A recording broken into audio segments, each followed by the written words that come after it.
so much for coming tonight. Before we introduce the event, I would like to say a few words that led us to organize the event, and then also talk a little bit about South Asia studies at UC Davis campus in general. And then I will ask my colleague, Mark Elmore, to introduce the keynote speaker of the night, Professor Gurinder Mann. And then after his lecture, we will have my other colleague, Archana Venkatasan from Religious Studies, run the panel. And then we'll have at least half an hour or more for students, for everyone to ask questions and interact with the speakers. The event developed basic in our minds simultaneously in two separate units. One is the Religious Studies Department, and the other is Middle East South Asia Studies program, which is an interdisciplinary program that consists of faculty in different departments and programs. Right in the aftermath of the tragic shooting in Wisconsin, in both units, I happened to be part of both units, and I was in Turkey at the time, and over email in both units, there were discussions started about what we could do, and thanks very much to Mark, Archana, Suad Joseph, my colleague in Anthropology and Women and Gender Studies and the Foundational Director of Middle East South Asia Studies, we came up with an event that has a focus on Sikhs and Sikh studies in the United States to inform the public at large, to reach out. And we thought also with a follow-up panel right after to sort of maybe take the discussion to a few comparative dimensions or complementary dimensions. That's why we have the panel that you will be listening to. Now, MESA's SA, MESA stands for Middle East South Asia Studies Program, and MESA's SA is the South Asia Studies. So faculty in South Asia Studies at UC Davis, I thought it's good for you to just be aware of them all, because you might be in very different programs. I'm talking about the students. You might be in engineering, in sciences, in, I don't know, genetics. You might be interested, but you might not be aware that there are actually faculty who teach courses on South Asia at our campus. So, technology doesn't always work, right? They're listed alphabetically. Professor Ali Anusha, he's an associate professor of history. He teaches comparative pre-modern Islamic history with a special focus on Indo-Persian culture. He teaches courses on Safavids in Iran, but also courses on Mughals in India. He's concerned with issues that transcend boundaries, and he has a very good knowledge of Persian that leads him to good resources in Mughal history. Professor Mark Elmore, whom you will see in a little bit, he is an assistant professor of religious studies, and he explores, among other things, the mutual constitution of religion and state in the Himalayas of northwest India, Tantric traditions, questions of modernity, modernization, mediation, and theories of religion. He teaches in religious studies. Some of you might have taken his courses already. If you haven't, then you should. Sunaina Myra, she doesn't study South Asia itself, but more so South Asian Americans, the diaspora. She's a professor of Asian American Studies. I have there, I couldn't summarize all of her interests, so I put pictures of her books. This is in the house, Indian American Youth Culture in New York City. Youthscapes, the popular, the national, the global. It's an edited volume. Contours of the Heart, South Asians Map North America. So she's very much interested in the experiences of Americans who are of South Asian background in United States, and works on them, publishes, and teaches courses on them in Asian American Studies. Tonight, she cannot be here because she's at the moment in Palestine. Waidi Ramanathan, she's a professor of linguistics. She doesn't focus on South Asia in all of her work, but she is interested also in things related to South Asia. One of her books, The English Vernacular Divide, is a critical exploration of the role of English in post-colonial communities such as India. Professor Sudipta Sen is a professor of history, my colleague in the history department. He teaches courses on early modern and modern India and British Empire. I think I forgot to introduce myself. I'm Baki Tezcan. I'm the director of Middle East South Asia Studies program. I am an associate professor of history and religious studies. I teach courses on Middle East and Islam. And then we have Professor Smriti Srinivas, professor of anthropology, and she works very much on questions around sacred in a modern world, in a city environment, urban environment. She cannot be here, like Professor Sen, Professor Srinivas too. They're both in India at the moment. Professor Archana Venkatasan, you'll see her in a little bit. She's an associate professor of comparative literature and religious studies. She works on Tamil, Vaishnava, poetry, South Indian performance, and women and goddess traditions in India. And there you have her book, The Secret Garden, that was recently published. Other MESA resources, there is, of course, Gurjit Mann, our program coordinator, who does everything for the program and deals with all kinds of things, supports us. Then we have Geet. Geet is right here. She is recording the event, sets up the computer. While they work for MESA program, they actually also work outside the MESA for MESA community, I must add. For instance, Geet has right now a project about the council, student council, am I right? In the Middle Eastern South Asian Student Council. Yes, that's something that she's doing for the campus community. And then we have Sofia Taledani, student assistant. Where is Sofia? Are you around? She was right there out there. Probably she's out there.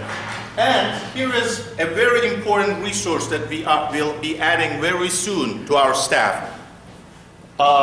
We are very lucky. We will have a student affairs officer or senior learning skills counselor who will be partially working for MESA program itself, but more importantly, this person will be working for all students of MESA background on campus in terms of counseling them, giving them advice, career advice, learning skills, and he or she, her job or his job will be to reach out to you and help you if you have any troubles whatsoever. I hope you'll make use of that resource. I hope you'll claim her or his time. As it happens, our finalist slate of candidates are all of South Asian background. So there will be somebody who is of South Asian background in that job. So I really strongly advise you to follow up who is getting that position and then go and meet her and him in due course. Finally, there is also graduate work on South Asia on campus. In anthropology, one could work with Professor Srinivas. In history, one could work with Professor Alumni or Sudipta Sen. And starting from next fall, we are admitting students to our graduate program in religious studies.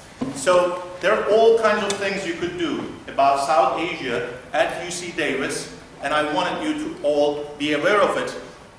Keep it in your mind, and even if you are not majoring in any of these programs I mentioned, you might take a course and end up liking it and maybe following up on it. Finally, I'd like to thank our co-sponsors. MESA and Religious Studies did this together. But we were also helped by UC Davis Humanities Institute, UC Davis School of Law, Department of History, Department of Asian American Studies, and Jewish Studies program. We would like to thank them all. And now, I'm going to ask my colleague Mark Elmore to introduce the keynote speaker of the night. Thanks very much.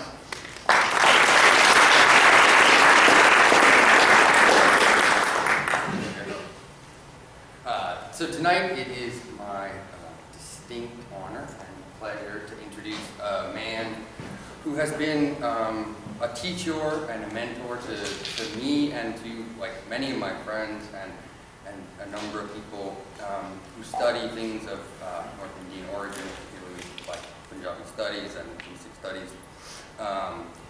And this is a man who is very much the heart of Punjab and Sikh studies in America. And I say that not only because he's at the center of training and teaching students about Punjab and Punjabi language and Sikh studies, but also because he is very much the heart of that field. He's one of the kindest and gentlest and most humble men I've ever had the privilege to know. So I was very pleased to have the opportunity to be able to bring him up here and to have him talk for us. I haven't seen him in like 5 years, so it's very nice to see his face. Dr. Gurinder Singh Mann is the Kundan Kaur Company Chair in Sikh Studies at the University of California at Santa Barbara, and he's a professor of religious studies and of global studies. His work mainly focuses on Punjab and Punjabi studies, particularly the relationship between Sikh, Hindu, and Muslim communities in North India. And he's the author of a number of different works. The two most famous, which is a book called Sikhism, published in 2004, and then a really important book for scholars of Sikh studies, which is The Making of Sikh Scripture, which I think was in 2001. So without further ado, I will, since you all came to listen to him and not to me, I'd like to bring him up and welcome him to the stage.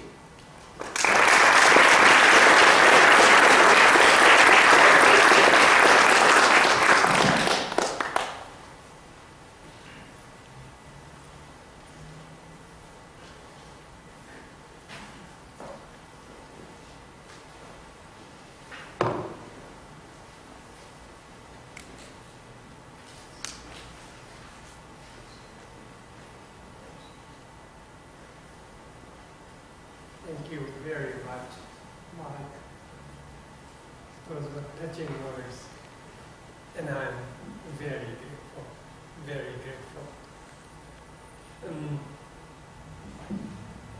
thank you also, Professor Pascan, for introducing the program. And guys, are you aware how lucky you are that so much was there on the screen? So if you are interested in South Asia, this is the place. This is the place. You are at the right place. So please look at that carefully. I came in, I love your little town. It was very nice to get down from the Amtrak and, call the place where I'm staying. How do I reach you? And she said, just walk down straight and then turn left. I walked down straight and turned left, and there I was. Goodness. What a lovely town. And then I had the walk. Professor Pascan brought me through your arbitrum, or is that the word? Arteria, whatever the beautiful, gorgeous folks. What more can anyone ask for a little town in the middle of this beautiful landscape? Lucky you are. Okay, turning to my brief this evening. We see the backdrop as we all heard about what happened in Wisconsin, and I got the call from Mark saying, hey, we need you to come over. And I said, would be honored to do that. And so the issue is, how do we understand what is going on? And I had a very interesting lunch meeting with some of you, and guys, you were bright. I love the questions you had, and I sort of rearranged my talk this evening, and I will try to answer some of the questions that came up there. And so it's very important to understand what happened in Oak Creek. But that's part of the larger context. So I thought what I will do, again connecting back to our lunch conversation, talk about the Sikhs for 15 minutes and then move on to their movement to the US, and then address how does one go from where we are. Who are the Sikhs? The sort of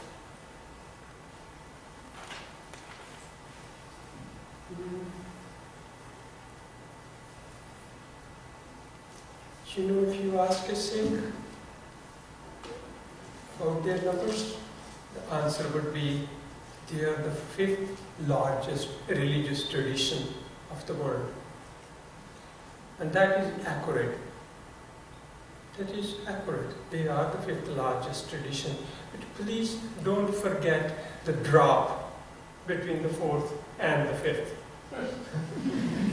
Okay, that needs to be taken into consideration. So the 4 traditions are above them, not just above them, far, far above them. And you know that. So from 1 billion plus minus, we come down to 25 million, but nonetheless, they are the 5th largest religious tradition of the world, and that in itself is important. And their sort of layout is, again, 2 million out of 25 million, you know, as a sort of group. Very large number of them have moved out.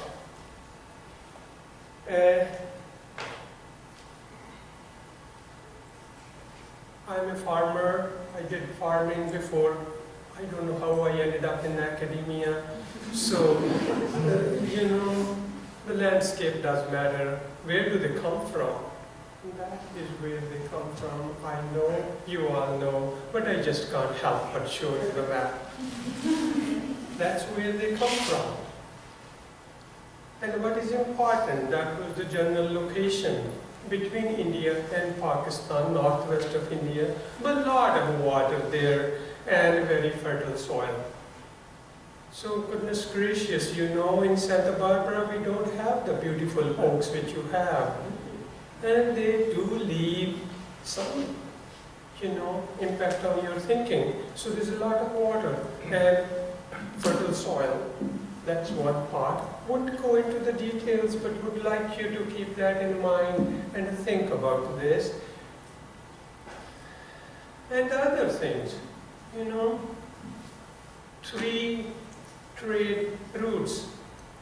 I just love to tell my Santa Barbara students, hey guys, just imagine if 101 was not there, who would come to our God-forsaken but beautiful place? So, trade routes matter, right? Fertility of the soil. And then my favorite example is tropical climate. Temperature in the 90s, humidity 99%, and goodness gracious, fertile soil. You throw a banana in 24 hours, there'll be a banana tree. So that's the physical setting where the Sikh tradition started. And probably the people doing religion don't talk about these things. But this is the religion of the farmers, and that's, I have to begin with that. Okay, the sort of banana growing into a banana tree, and that's what's going to happen in 500 years. A tradition which sort of believes that they're non-proselytizing. They will tell you, they'll make it a point, they're non-proselytizing. So in 500 years, where did these 25 million people fall from? Obviously, they didn't fall from the skies. Not the biology can explain that 20 families which started in 1520s can grow into 25 million. So proselytization is going on. So, because the soil is fertile, and that's it. Now we quickly, our story would begin 500 years ago, early part of the 16th century, is a man named Nanak. It's very important for us, those trade routes. Where does Punjab lie? So the bridge between the East and the Middle East. And all those symbols will be here. If you have taken courses in Islam, please register the cap on Baba Nanak's hat, the Sufi cap. And all of the tree symbols, the person sitting next to him is a Muslim. His name is Mardana. He is playing an instrument which came to the Sikhs from Afghanistan. It's called rabbit. So very interesting things are just there for us to see.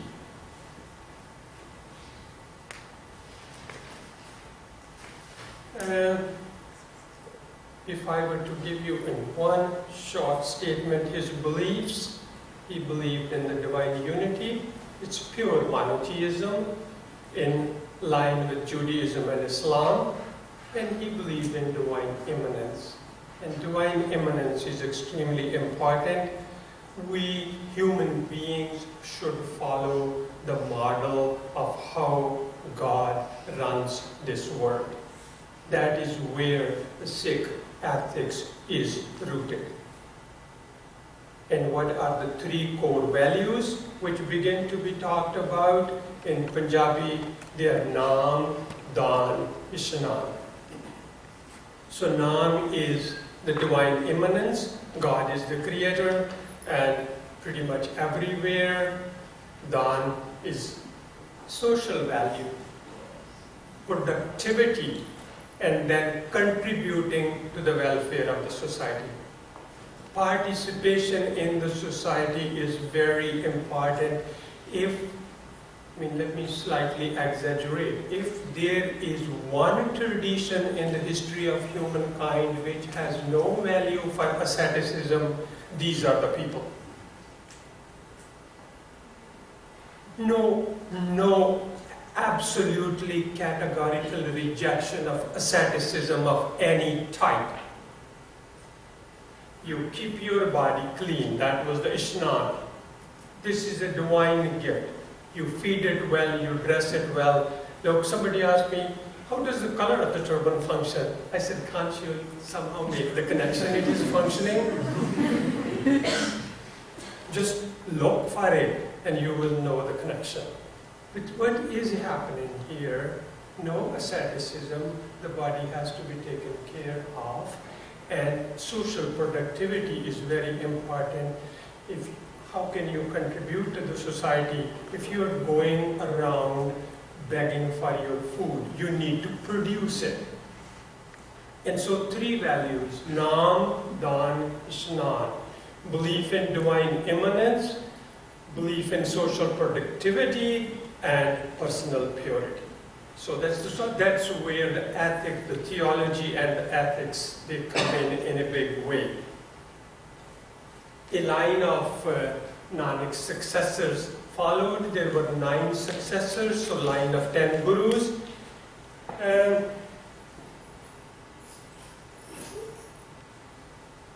Problems begin to come up pretty quickly, and you know the part of the problems. You live well and you work hard, and so you have the resources at your disposal. So you build cities and you build large temples, and your leader carries a falcon on his hand.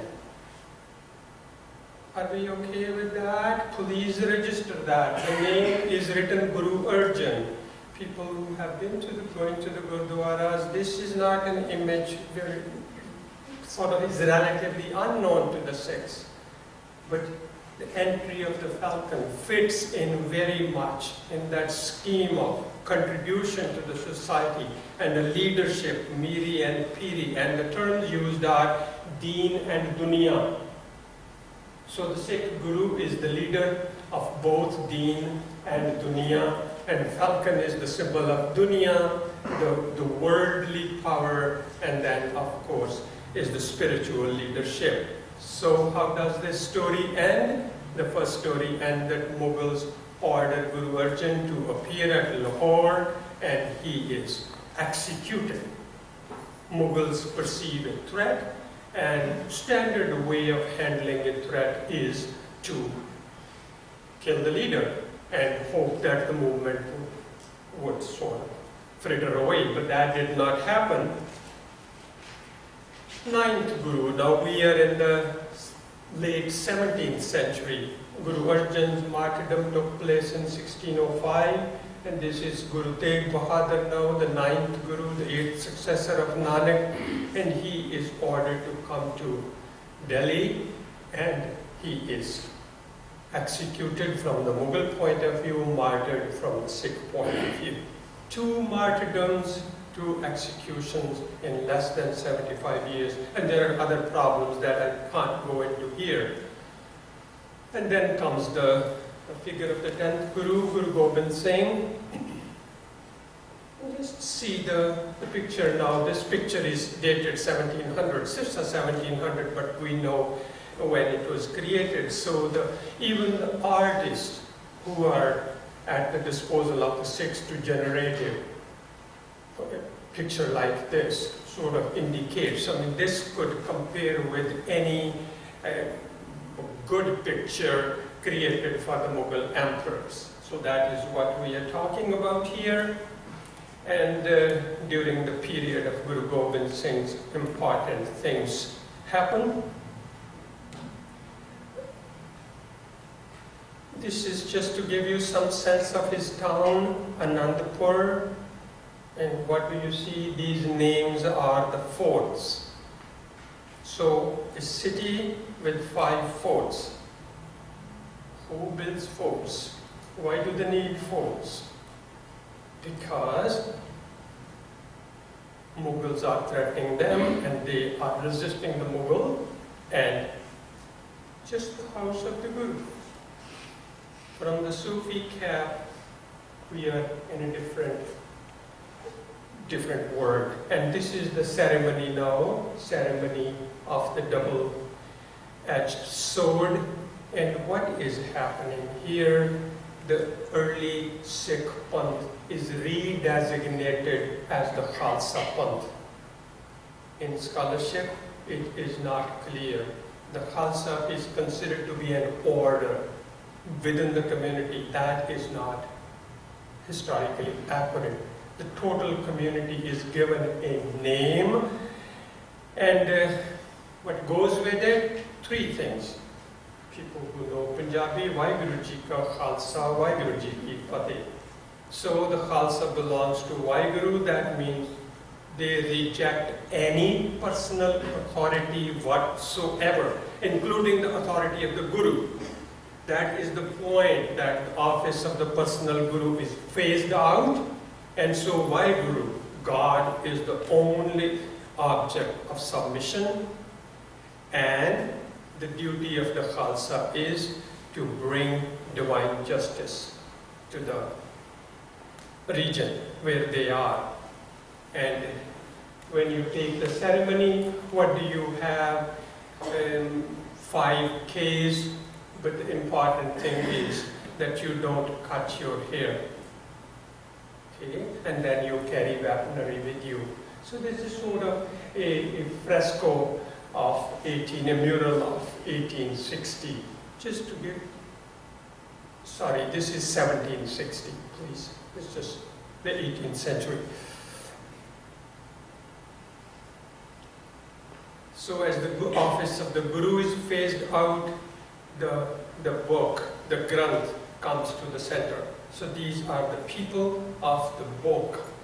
Remember something, people who have taken courses in Islam, there is an important concept called Ahle Kitab, right? There are people of the book, even in the Middle East. So here is a new community now, just declaring itself to be Ahle Kitab. And the Kitab is there, and see the illumination.